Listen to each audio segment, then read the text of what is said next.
Sens qui avait remporté le Wallo en Histo, en tout cas dans la catégorie Histo 2 années de suite, non pas de suite, 2 années tout court en 2012 et en 2014. Et on va vous laisser profiter évidemment du passage du premier devant les gradins de cette Porsche 991 GT3.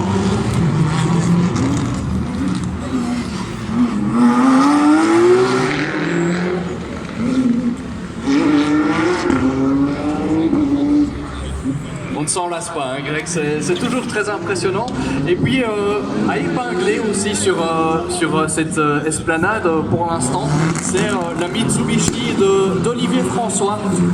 Il nous vient de Walcourt et eh bien, il est ici d'une part pour se faire plaisir, mais aussi pour rouler pour la bonne cause, pour récupérer des fonds pour un jeune enfant de Crupet qui voilà, a un syndrome qui n'est pas spécialement facile à vivre. Donc une belle cause pour Olivier François qui vient de passer et qui entame ici son dernier tour. Ah, une petite erreur pour Glenn Janssens.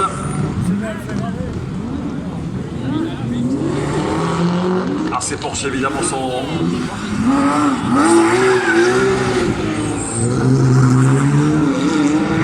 Ce sont des machines extrêmement compliquées hein, sur des terrains comme celui-ci, ça glisse beaucoup.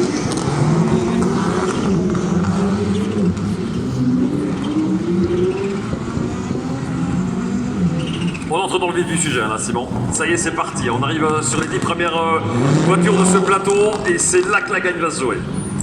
Exactement, première Porsche, première Alpine. On va avoir une seconde Porsche dans quelques instants.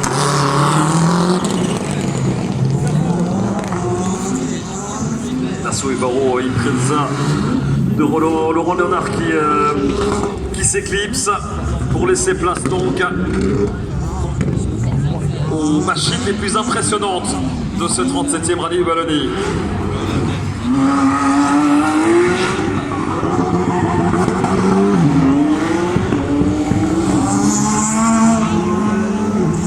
Et la voiture numéro 10, hein, vous l'évoquiez tout à l'heure, c'est la Skoda Fabia Super 2000 de Sébastien Louis. Et je pense que c'est parti hein, pour le premier R5. J'ai vu, me semble-t-il, celle de Harry Herion s'élancer sur cette citadelle. La Hyundai d'Henri Schmelcher qui a roulé 3 fois avec ses voitures avant ce rallye de Wallonie. Il commence tout doucement à prendre la main sur cette R5. Évidemment, ce n'est pas un pilote qui va jouer la victoire, mais voilà, il se fait plaisir avec cette Hyundai. Oui, qui ressemble très fort de l'extérieur, ou qui pourrait ressembler très fort à des machines qu'on voit en WRC. Effectivement, rappelez aussi la différence qu'il y a entre une i20 WRC et une i20 R5. Alors ce sont des voitures un peu différentes. Évidemment la WRC est plus puissante, il y a beaucoup plus d'aéro par rapport à une R5. Une R5 est plus basique évidemment, mais ça offre quand même de très très belles sensations. On a plus ou moins 180-185 chevaux dans ces R5, une boîte séquentielle avec ben voilà, une vitesse de pointe qui approche les 200 km/h. Donc ça reste très impressionnant, 4 roues motrices pour pouvoir avoir un maximum de performance à la relance, à la sortie des virages, etc. Donc ça reste des voitures très performantes. C'est pas encore les WRC, mais en tout cas les pilotes ici en Belgique, on a un très beau niveau aussi. Donc un spectacle vraiment très intéressant à suivre. Allez, c'est fini pour Prinzi. On a donc désormais en course une partie des 10 dernières voitures du championnat de Belgique.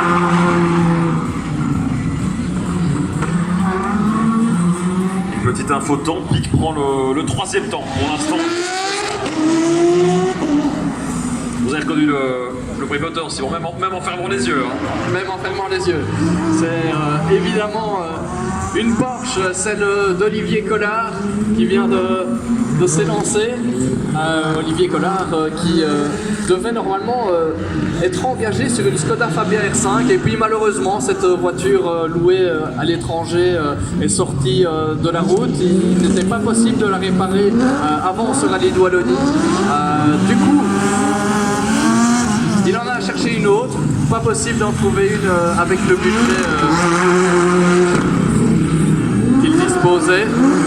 Et donc c'est avec une très belle voiture qu'il s'engage ici, une Porsche 997 GT3 Cup qui développe plus de 450 chevaux. Plus de 450 chevaux, c'est effrayant, c'est effrayant. Oui, ça c'est bon. Effectivement, sur les chemins de remembrement de la région, ça risque d'être effrayant de fait, et peut-être encore plus au volant qu'à l'extérieur, mais tant mieux pour le spectacle et tant mieux pour les spectateurs tout au long de ce rallye de Wallonie.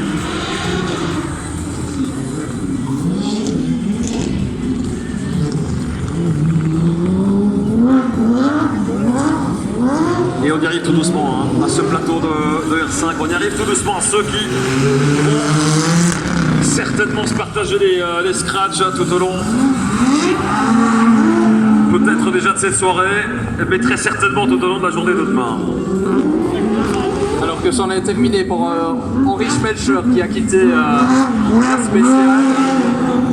Et on va avoir dans quelques instants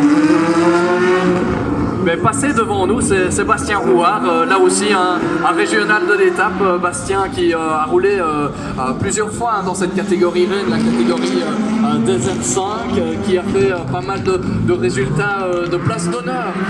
Et on peut supposer qu'ici il espère vraiment viser le top 5 à mon avis sur cette épreuve, et voilà, sur des routes qu'il connaît aussi. Cédric Dececco qui vient aussi de s'élancer. Lui aussi, c'est un top 5, voire un top 3 qu'il vise sur ce Wallo. Cédric Dececco qu'on a vu pas mal rouler en mondial ces derniers temps. Un premier mondial l'année dernière du côté de Monza. Et puis il a enchaîné un Monte Carlo, le rallye de Croatie, le rallye d'Ypres. Et puis le voilà de retour en Belgique avec certainement des ambitions de podium.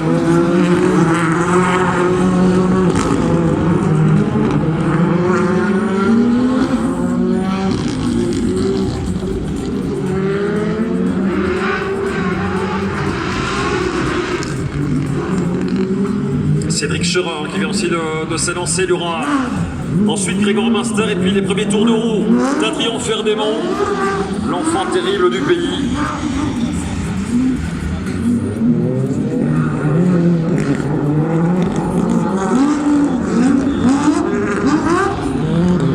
Et voilà, c'est ce qu'on disait Greg tout à l'heure, ce genre de situation avec deux voitures l'une derrière l'autre, c'est vraiment pas évident.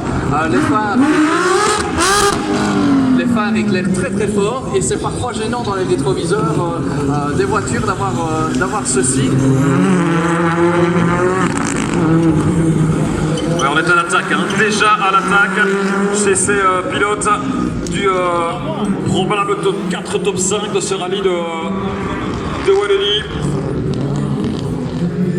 Et on va évidemment surveiller les chronos.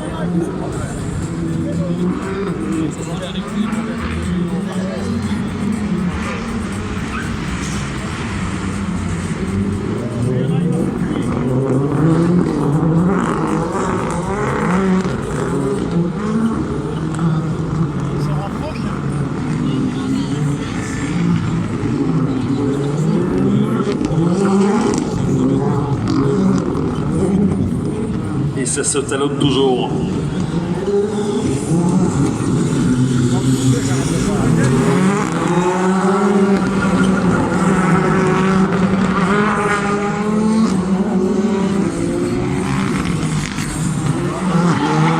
Alors que ça a tapé un petit peu pour Cédric Scherer, on a pu le voir du côté de sa rampe de phare, un phare qui est tombé. Donc déjà grosse attaque pour Cédric Scherer dans cette première spéciale. Alors que Cédric Dececco, lui, revient comme un boulet de canon sur Bastien Rouard. Bastien Rouard qui, je pense, termine son dernier tour, me semble-t-il, de la citadelle. Bastien Rouard qui a été juste avant gêné par Nicolas Stampa. Certainement un manque de rythme, hein. Ça aussi, ça a pu jouer. Peut-être un peu moins de rythme dû ce retour.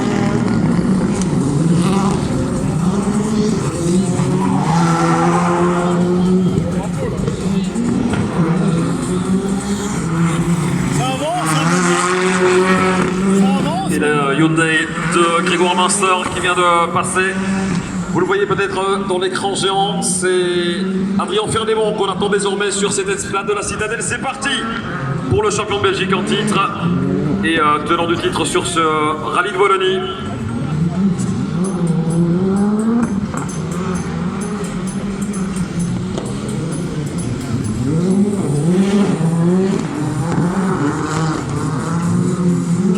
Et logiquement, les temps commencent à tomber.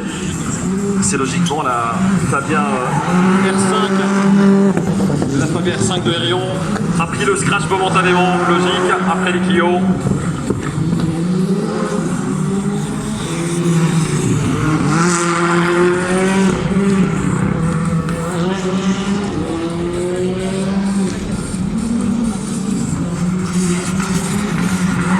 Et voilà pour le premier passage d'Adrien Ferdemont.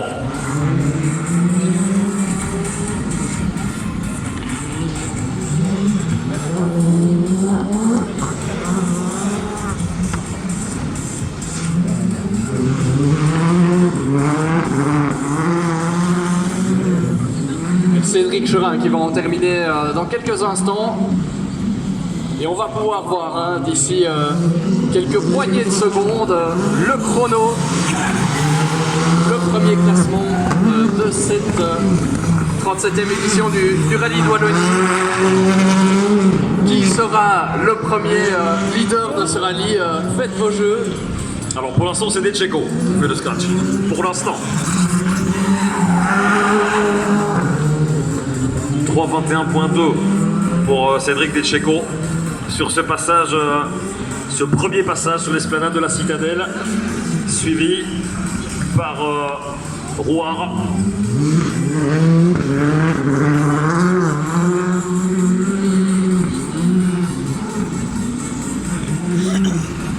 Master et Ferdemont, ce sont les deux derniers sur le circuit de l'esplanade. Ce sont aussi les premiers et deuxièmes du dernier rallye du championnat de Belgique, remporté par Grégoire Minster, qui en termine top chrono. Et on va pouvoir profiter de ce dernier tour seul en piste d'Adrien Ferdemont.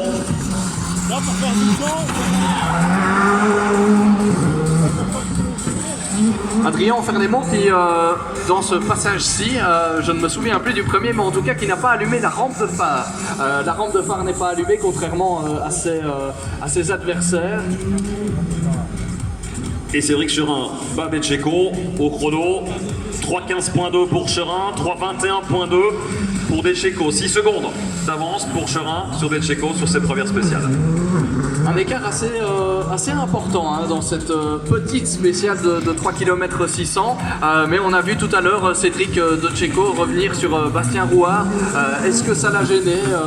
Certainement un petit peu. Mais en tout cas, on a vu Cédric Cherin attaquer très très fort avec notamment ses phares.